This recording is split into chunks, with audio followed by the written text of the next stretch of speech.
Shoutout kay Macdo927, maraming salamat sa pagsubaybay.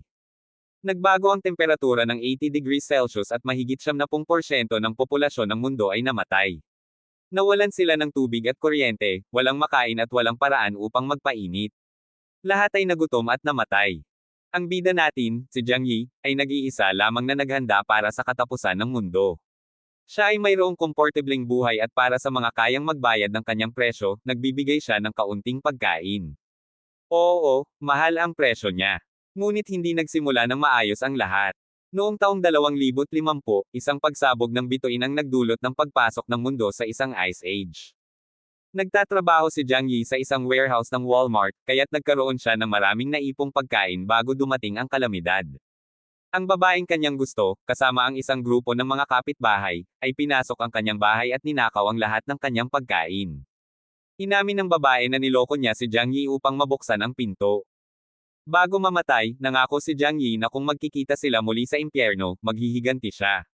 Sa hindi maipaliwanag na dahilan, bumalik siya sa 3 buwan bago nangyari ang lahat. Nagulat siya at nangakong hindi na siya magpapaloko muli sa babae. Maghihiganti siya sa mga nararapat at mag-e-enjoy sa paghihirap ng kanyang mga kapitbahay. May 3 buwan pa bago dumating ang matinding lamig. Ang kanyang prioridad ay mag-imbak ng lahat ng kanyang kailangan at magtayo ng isang ligtas na bahay. Habang iniisip niya ang kanyang plano, isang maliwanag na ilaw ang dumaan sa kanyang paningin. Sa halip na mabulag, natuklasan niyang maaari niyang ipadala ang mga bagay sa ibang dimensyon, parang isang game inventory. Ang plano niya ay mag-ipon ng buong supermarket ng pagkain upang hindi na siya mag-alala tungkol sa pagkain at inumin sa loob ng maraming taon. Nagpunta siya sa isang luxury restaurant upang magpakabusog. Gumastos siya ng 50,000 Korean won at inilagay lahat sa kanyang credit card, dahil sa loob ng 3 buwan ay matatapos na ang lahat ng kanyang problema. Ang babae, si Fang Qing, na minahal niya sa loob ng maraming taon at pinagtaksilan siya, kasama ang kanyang kaibigan, ay nakita si Jiang Yi sa luxury restaurant.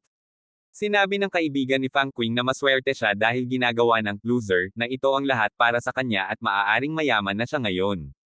Sa kanyang nakaraang buhay, nagkunwari si Fang Qing na inosente at birhen, ngunit sa huli ay ninakaw niya ang lahat kay Jiang Yi, pati ang kanyang braso. Ipinakita ni Jiang Yi ang kanyang bank card at tinanong kung gusto nilang mamili. Sinamantala niya ang dalawa para magdala ng maraming pagkain. Tinatanong nila kung bakit napakarami niyang binibili at sinagot ni Jiang Yi na mabuting maghanda para sa apocalypse. Sa labas ng market, nakita niya ang kanyang Tia Lin kasama ang apo nito. Sinabi ni Tia Lin na hindi niya kayang kainin lahat iyon mag-isa at kinuha ng apo ang kanyang shopping cart. Binalik ni Jiang Yi ang cart at sinabing kakainin niya lahat ito mag-isa. Nagsimula ang bata magwala at nagmura. Sinabi ni Jiang Yi na suntukin niya ito kung hindi titigil. Umiyak ang bata at tinawag ni Tia Lin si Jiang Yi na walang kwentang matanda na nakikipagtalo sa bata. Sa ganitong paraan, ipinakita ni Jiang Yi na siya ang handa sa darating na katapusan ng mundo. Sinabi ng matanda na ililipat niya ang pera mamaya. Ipinakita ni Jiang Yi ang kanyang QR code at sinabing ngayon na. Galit na umalis si Jiang Yi, iniwan si Tia Lin na galit. Pagdating sa bahay, kumandat si Fang Yuqing at sinabing huwag siyang kalimutan. Pagkatapos, inilagay ni Jiang Yi ang baniling pagkain sa storage space para malaman kung masisira ito. Marami pa siyang dapat gawin, tulad ng pagbuo ng isang matibay na kuta na may heating devices at medical supplies. Maganda rin kung makakakuha siya ng mga armas. May 3 buwan pa bago dumating ang matinding lamig. Kailangan niyang ibenta lahat ng kanyang pag-aari at makakuha ng mas marami pa. Kinabukasan, tiningnan ni Jiang Yi ang storage space at natuklasan na hindi pwedeng i-store ang mga buhay na nilalang, pero nananatiling sariwa ang pagkain. Tumawag siya sa isang lokal na restaurant at umorder ng 500 full meals para sa 3 araw na piging. Sunod niyang hakbang ay hanapin ang titulo ng kanyang ari-arian at isang laang apartment para kumuha ng loan. Alam niyang mawawala ng halaga ang pera pagkatapos ng apocalypse, kaya kumuha siya ng loan gamit ang kanyang apartment bilang collateral. Binalaan siya ng manager na mataas ang interes, pero hindi ito inintindi ni Jiang Yi. Nakuha niya ang 9 milyon at kailangang magbayad ng 30 milyon sa loob ng 3 buwan o mawawala ang kanyang bahay at kotse. Sunod, pumunta siya sa isang security company. Lumapit ang business manager at tinanong kung ano ang kailangan niya. Ibinahagi ni Jiang Yi ang ideya ng pagtatayo ng safe house para sa apocalypse. Ipinakita ng manager ang iba't ibang plano pero hindi siya nasiyahan. Sinabi niyang dapat ang bahay ay reinforced ng aviation materials, ang balkonahe ay may bulletproof glass, may air filtration system, at 360 degree na monitoring system. Ang harapang pinto ay dapat gawa sa material ng bank vault doors. Hiniling din niyang makakuha ng mga armas. Nabigla ang manager sa mga renovation at pangangailangan ng armas, pero makukuha niya lahat maliban sa mga armas. Nasa 8 milyon ang kabuoang gastos at pagkatapos magbayad ng deposit, sinimulan agad ang trabaho. Tinawagan ni Jiang Yi ang may-ari ng isang hunting club at nakakuha ng mga crossbow. Pagbalik niya sa bahay, dumating na rin ang 500 full meals na in-order niya. Maraming tao ang nakapansin dahil mga delivery truck ito mula sa isang 5-star hotel na nagkakahalaga ng hindi bababa sa 1 milyon. Inilagay ni Jiang Yi ang lahat ng pagkain sa storage space, kaya hindi na siya mag-aalala tungkol sa pagkain sa loob ng maraming taon. Kinabukasan, dumating ang mga manggagawa mula sa security company para simulan ang pagtatayo ng safe house. Maraming kapitbahay ang nagtawanan at nagtanong kung uminom siya ng maling gamot, pero hindi ito inintindi ni Jiang Yi dahil alam niya malalaman nila ang totoo pagdating ng katapusan. Sunod, pumunta si Jiang Yi sa manager ng kumpanyang pinagtatrabahuhan niya at bumili ng mga medical supplies, nag-alok ng doble sa market price para magka-priority sa pagbili ng lahat, kahit yung mga naibenta na sa iba. Dinala niya ito pauwi ng paunti-unti. Ang bida ay ayaw magpatangay sa peking pag-aalala ni Fang Yuqing, na ikinagalit nito. Ang dati sunod-sunurang si Jiang Yi na ginagawa lahat ng utos ni Fang Yuqing ay biglang nag-iba. Ang kanyang best friend ay natawa na lang sa sitwasyon. Sinabi nito na kung may malaking mangyayari, tiyak na ipapaalam ng gobyerno. Kailangan lang niyang akitin si Jiang Yi para makikinabang sila. Matapos ang ilang linggo, matagumpay na naipatayo ni Jiang Yi ang kanyang safe house. Nag-install din ang kumpanya ng mga surveillance system sa bawat palapag ng building. Labis na nasiyahan si Jiang Yi sa serbisyo. Dumating na rin ang huling batch ng mga supplies, kabilang ang ilang truck ng drinking water. Isa sa mga delivery driver ay si Uncle Yu, na tila nagtaka kung bakit umorder ng maraming galon ng tubig ang kanyang pamangkin. Sa nakaraang buhay, si Uncle Yu ay isa sa mga mabubuting tao kay Jiang Yi, kaya bumulong siya, magiging sobrang lamig ang panahon ngayong taon. Mag-ipon ka na ng supplies. Bagaman ayaw maniwala ni Uncle Yu, dahil sa seryosong mukha ni Jiang Yi, sineryoso niya ito. Sa mga sumunod na linggo, ginugol ni Jiang Yi ang kanyang oras sa pag-iipon ng supplies at sa pag-eensayo ng paggamit ng bow and arrow. 3 araw na lang bago dumating ang matinding lamig at nagiging abnormal na ang panahon. Sa kanyang trabaho bilang stock supervisor, nagluto si Jiang Yi ng tea at inanyayahan ang kanyang mga katrabaho. Pagkalipas ng 1 oras matapos nilang uminom, nawalan sila ng malay. Pinatay ni Jiang Yi ang mga surveillance camera at nagsimulang kunin ang lahat ng resources mula sa Walmart warehouse, fuel, food, at equipment. Isa sa mga kahon ang nakakuha ng kanyang atensyon, mga kagamitan na kayang magtagal sa lamig na hanggang -100 degrees C. Para makumplito ang plano, uminom din ng special sleeping tea si Jiang Yi at nakitulog kasama ang kanyang mga katrabaho. 2 oras matapos, ginising siya ng isang empleyado at sinabing ninakawan sila ng warehouse. Nagkunwaring nagulat si Jiang Yi. Tinawagan ng manager at inakusahan siya ng pagplano ng krimen. Sa harap ng mga pulis, sinabi niyang hindi siya competent enough para gawin iyon. Walang nakitang ebidensya ang mga pulis dahil na-teleport ang buong warehouse. Sinabihan silang huwag umalis ng lungsod habang iniimbestigahan. Malisyosong sinabi ni Jiang Yi na hindi siya aalis ng bahay. Ang insidente noong ika-10 ng Disyembre ay naging balita sa buong lungsod. Walang makapaniwala na nawala ang toneladang supply sa loob ng 3 oras. Sa araw ding iyon, nagsimulang bumagsak ang mabigat na snow. Alam ni Jiang Yi na ito ang simula ng cold apocalypse. 3 araw pagkatapos, isang shockwave mula sa supernova explosion ang nagdala ng kalamidad sa buong planeta, at mabilis na bumagsak ang temperature.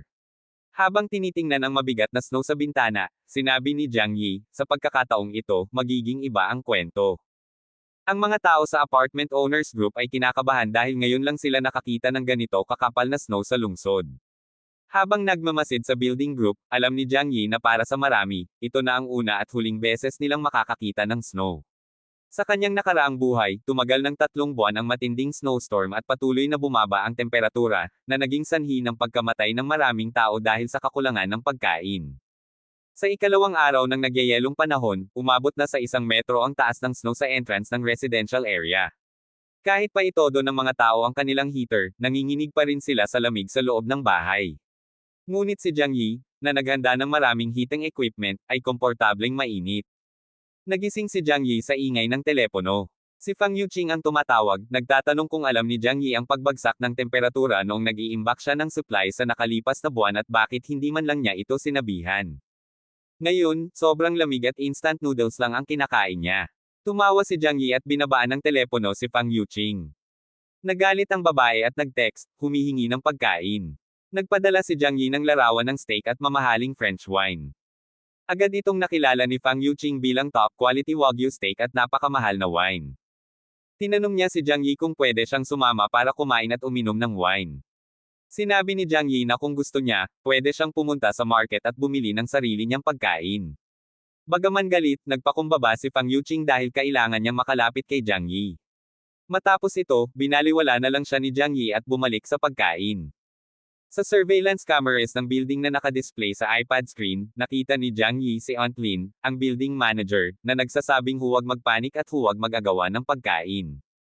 Ang matinding panahon ay tatagal lamang ng 2 o 3 araw at tutulong ang neighborhood committee. Binalaan ni Aunt Lin na ipinagbabawal ang labis na pag-iimbak ng supplies at ire-report ito sa mga autoridad. May isang tao na sumalungat at nagtanong kung paano siya nakasisiguro na hindi tatagal ang snowstorm. Nais din malaman ng mga residente kung ano ang gagawin kung maubusan sila ng pagkain. Sinabi ni Aunt Lin na ang neighborhood committee ang bahala dito at tinuro si Jiang Yi upang ilihis ang atensyon, sinabihan na huwag manggulo. Hindi ininde ni Jiang Yi ang banta at bumalik siya sa kanyang super safe house. Lumipas ang 1 linggo at patuloy ang pagbagsak ng snow. Hiniling ni Aunt Lin sa building group na si Jiang Yi, na bata pa, ang maglinis ng snow sa pintuan ng building. Sinabi niya na walang silbi ito dahil parang sinusubukang tuyuan ang ilog gamit ang timba. Tumanggi si Jiang Yi sa kahilingan ni Aunt Lin at iminungkahi niyang humingi na lang ng tulong sa mayayaman sa kanilang lugar. Nagalit si Aunt Lin at sinabing sa ngalan ng neighborhood committee, ito ay isang utos at ang sinumang sumalungat ay mananagot. Tinatanong ni Jiang Yi kung bakit hindi na lang niya tawagin ang mayayaman sa kanilang lugar para gawin ang mabibigat na gawain. Iminungkahi ni Jiang Yi na tanungin ni Aunt Lin si Chunjiang kung paano linisin ang snow. Si Chunjiang ay isang construction boss at may mga empleyado para rito, at si Xing Song ay mayaman at kayang magbayad kung ayaw niyang tumulong tulad ng iba. Nasira ang autoridad ni Aunt Lin sa grupo at, sa pagbabasa ng mga mensahe, nagmura siya at nagdesisyon na tawagin ang 2 miyembro ng grupo para maglinis ng snow ng magkasama. Pagkakita sa mensahe, agad nagalit si Chunjiang kay Aunt Lin at kay Jiang Yi dahil parang siya ang nagmamay-ari ng lugar. Nagpadala ng audio message si Xing Song sa grupo na nagsasabing abala siya sa trabaho at nagpadala ng larawan para ipakita kung gaano siya kabisi. Galit na galit si Aunt Lin sa sagot ng mayaman pero hindi na niya kinwestiyon ito. Sinisi na lang niya si Jiang Yi sa kaguluhan. Hindi ito pinansin ni Jiang Yi. Galit na galit si Aunt Lin kaya tinawagan niya si Jiang Yi para magreklamo. Binyantaan siya ni Jiang Yi na kung magpapatuloy siya sa panggugulo, papatayin niya ito. Nanginig si Aunt Lin sa takot at binaba ang telepono. Habang kumakain si Jiang Yi, narinig niya ang malakas na ingay mula sa pintuan. Si Chunjiang ay nasa labas at sumisigaw, pinagagalitin mo ako sa chat, ngayon papatayin kita. Kumuha si Jiang Yi ng pana at pumunta sa pintuan. Habang binabayo ni Chunjiang ang pintuan, tinanong ni Jiang Yi kung sino ang papatay kanino. Kanya na ni Jiang Yi si Chunjiang sa binti sa pamamagitan ng peephole. Nakita niyang nag-aagaw buhay ito sa sahig. Walang makakapaniwala na ang isang inosente at mabait na bata ay may ganitong tapang. Hindi alam ni Chunjiang na ito pa lang ang simula ng paghihiganti ni Jiang Yi. Sa lamig ng panahon, maaari siyang mamatay kung hindi maagapan. Sinubukan niyang gamutin ang sarili at tinawagan muli si Jiang Yi, binyantaan na papatayin siya. Sumagot si Jiang Yi, bumalik ka dito at papatayin kita. Natakot ang mga tao sa chat group. Tinawagan ni Chunjiang ang kanyang mga tauhan at dumating sila sa bahay ni Jiang Yi. Jiang Yi, ngayon ang araw ng iyong kamatayan. Sinubukang sirain ng isa ang pintuan gamit ang espada pero nasira ito. Natakot sila dahil ang pintuan ay gawa sa metal. Nakita ni Jiang Yi sa security cameras na gutom na ang mga tao sa labas. Kumuha siya ng hose mula sa kusina at binuksan ito. Binasa niya ng malamig na tubig ang mga tao sa labas. Marami sa kanila ang bumagsak sa nagyayelong sahig, at ilan lang ang nakatakas. Ang eksenang ito ay nagbigay kasiyahan kay Jiang Yi. Sa ganitong kalamigan, ang malamig na tubig ay mas mapanganib kaysa sa mga armas. Sa bahay ni Chunjing, 3 sa kanila ang nakatakas at nagtipon-tipon na nanginginig sa lamig. Galit na nagtanong si Chunjing kung ano ang nangyari, na hindi mahuli ng isang grupo ang isang bata. Ipinaliwanag ng tatlo na napakatalino ni Jiang Yi, naglagay siya ng burglar-proof na pinto sa apartment at binuhusan sila ng malamig na tubig mula sa isang butas sa pinto. Sinabi ni Chunjing na hindi siya maaaring magtago doon magpakailanman at nag-utos na maglagay ng mga tao upang bantayan ang kanyang pinto araw at gabi. Kapag kailangan niyang lumabas ng bahay, hulihin siya at dalhin sa entrance ng building. Si Uncle Yu ay nagdala ng ilang tao upang alisin ang snow sa entrance ng residential area, na nagpaplanong gumawa ng daan papunta sa supermarket upang mag-restock ng pagkain. Ngunit napagtanto nila na tulad ng sinabi ni Jiang Yi, hindi nila kayang maghukay ng mas mabilis kaysa sa pagbagsak ng snow. Pagkatapos ng ilang sandali, sumuko na sila at naghanda ng bumalik. Pinapanood ito ni Jiang Yi at sinabing hindi kayang talunin ng human power ang ganitong kalamidad. Kahit na sinasabi ng telebisyon na nananalo ang bansa sa snow disaster, si Jiang Yi lang ang nakakaalam na 75% ng global population ang namatay sa yelo. Ang lifelong passion niya ay nagpadala ng mensahe, nagtatanong kung ayos lang siya. Kung alam niya ang katotohanan, sana nandito siya kasama niya sa Karangyan. Sinabi ni Jiang Yi na ayos lang siya. Sinabi ng kausap niya na ubos na ang kanyang pagkain at pinaalala na bumili siya ng maraming supplies. Hiniling na bigyan siya ng pagkain at pagkatapos ay iimbitahan siya sa dinner. Nagpadala si Jiang Yi ng litrato ng lobster at sinabing nakahain na ito para sa dinner. Naiinis ang babae at inisip na kaya single si Jiang Yi ay dahil dito. Ang pagkakataon na mapalapit sa kanya ay nawala na. Ang best friend niya ay nagpadala rin ng mensahe, sinasabing pinasama ni Jiang Yi si Fang Guoqin. Nakita ni Jiang Yi ang mensahe at sinabing mahina ang drama na ito. Sumuko ang best friend, sinasabing hindi magtatagal ang snow kaya bakit hindi niya tulungan ang mga kapitbahay. Sinagot ni Jiang Yi ng isang, "Oh," lamang, na ikinagalit ng mga kausap niya. Sumuko si Yuqing sa paghahanap kung bakit biglang nagbago ang ugali ni Jiang Yi. Naisip nila na kung hindi na nila makuha ang tulong ng isang loser, maaari silang gumamit ng isa pang may mas kaunting pera. Tinawagan ni Yuqing ang isa pang loser na si Zhou Ping, na dumating na may dalang malaking bag ng supplies, sinasabing iyon lang ang pagkain niya. Bago pa man mauto ni Yuqing ang isa pang biktima, isinara ng kaibigan niya ang pinto sa mukha ni Zhou Ping.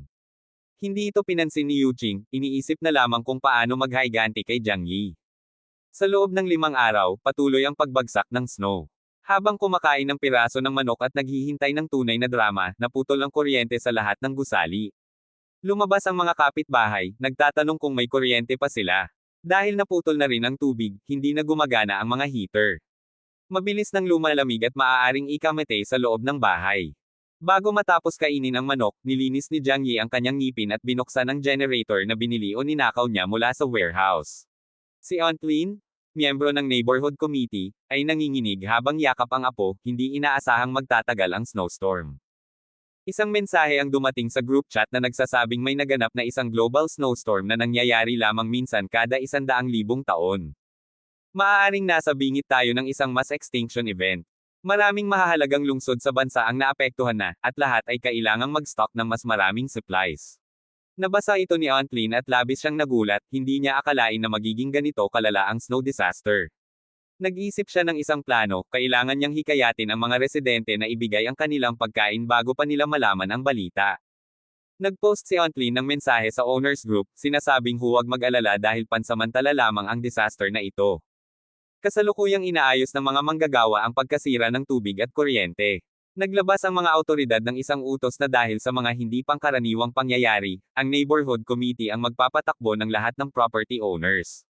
Ang mga hindi makikipagtulungan ay arestuhin at iimbestigahan ng pulisya. Nakita ng lahat ang mensaheng ito at naging hindi kontento, lalo na si Chunjang. Ngunit kahit na siya ay may impluwensya, kailangan niyang sumunod sa utos ng pulisya. Samantala, nagpatuloy si Aunt Lin sa group chat, sinasabing dahil sa seryosong snowstorm, nagdesisyon ang neighborhood committee na kolektahin ang lahat ng supplies mula sa bawat may-ari at ipamahagi ito ng pantay-pantay sa lahat upang malampasan ang krisis na ito. Nang mabasa ito ni Jiang Yi, naalala niyang ginawa rin ito ni Aunt Lin sa kanyang nakaraang buhay at ninakaw ang pagkain ng lahat ng residente. Ang pagkakamali ni Aunt Lin ay nang magpadala siya ng pribadong mensahe kay Jiang Yi, sinasabing, "Pamangkin ko, nagtatrabaho ka sa warehouse at nakita kitang bumili ng 3 truckload ng supplies. Marami ka siguradong pagkain. Panahon na para gawin mo ang iyong bahagi." Galit na galit si Jiang Yi at agad na nag-reply gamit ang audio message, sinasabing, "Ikaw ay isang sinungaling. Sinasabi mong naubusan ka ng pagkain sa bahay. Kapag nag-collect ka sa building, pakishare naman sa akin. Narinig ito ni Aunt Lynn at muntik ng ma-heart attack sa galit. Paano niya nasira ang lahat ng ganun kabilis? Ngunit nang ma-realize niyang siya at ang kanyang apo ay nasa alanganin at umaasa kay Jiang Yi, kalmado siyang sumagot ng mabait, sinasabing, ito ay utos mula sa organisasyon, kailangan mong sumunod. Pagkatapos ng snowstorm, i-report ko ang iyong mabubuting gawa sa organisasyon. Kung hindi namatay si Jiang Yi sa kanyang nakaraang buhay, naniwala sana siya sa kanya. Kaya't sumagot si Jiang Yi habang nililinis ang kanyang ngipin, hindi ako nagsisinungaling, wala akong pagkain sa bahay at gutom na ako. Paano kung padalhan mo ako ng instant noodles, please? Narinig ito ni Aunt Lynn at hindi na siya nakapagpigil. Sumagot siya kay Jiang Yi, sinasabing ang pagtangging ibigay ang iyong supplies ay parang pagsalungat sa organisasyon. I-report kita. Dined man ni Jiang Yi at sinabing wala siyang pakialam. Ikinagalit ito ni Aunt Lynn at ibinato ang kanyang telepono sa pader. Galit na galit siya kay Jiang Yi, ngunit pagkatapos na walang makuha, nag-focus siya sa ibang mga may-ari. Kung maloloko niya ang ilan sa kanila, sapat na iyon. 2 araw ang lumipas, at dahil sa kasinungalingan ni Aunt Lynn, maraming may-ari ang nagpadala ng kanilang supplies sa bahay ng matandang babae. Nakita ito ni Jiang Yi at naisip na lahat sila ay tanga para magtiwala sa isang tao sa ganitong post-apocalyptic na mundo. Sa sobrang tagal, siguradong magulo na ang buong mundo, hindi sapat ang pagkain, at ang mga tao ay maaari lamang maghintay na mamatay sa gutom o maghanap ng pagkain.